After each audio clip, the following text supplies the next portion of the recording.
Hello again, everyone. It's Vince Four from TradingWinds.com, and this is our update for January 16th, 2018.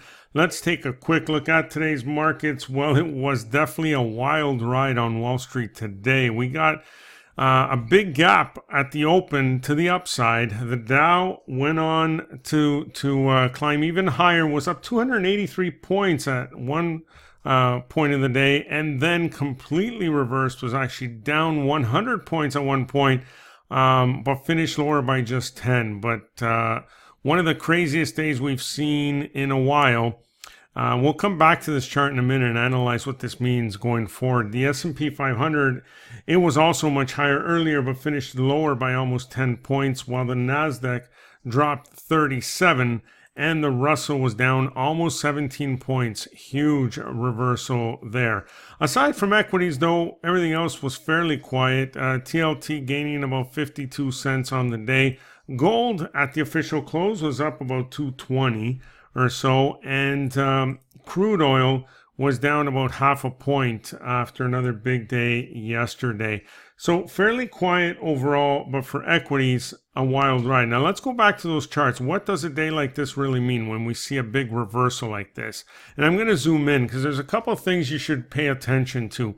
One is any sort of reversal signal. And if you follow Japanese candlesticks at all, you'll know that this is a bearish engulfing pattern. When the body of the candle on the right completely engulfs the body of the candle on the left. Now, in and of itself, it doesn't really mean much unless we see a move below the low of today's candle. So if we get a trade below there, then what it means is we should pull back some more. It doesn't mean a crash is coming. It doesn't mean the uptrend is over. All it means is that we'll most likely see another retracement. And that could be healthy for this market considering this big run.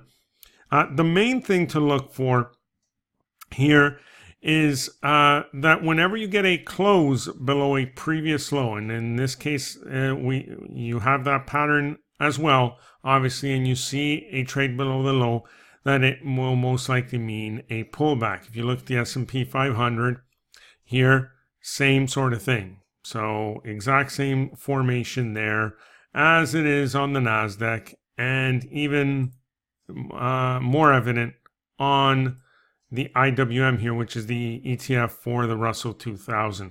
So obviously the bigger the range of the bar, the more significant it is. But at this point, what we see across all four of these index charts is that we still have a trend higher. We still have momentum higher. Look at the slope on that 20.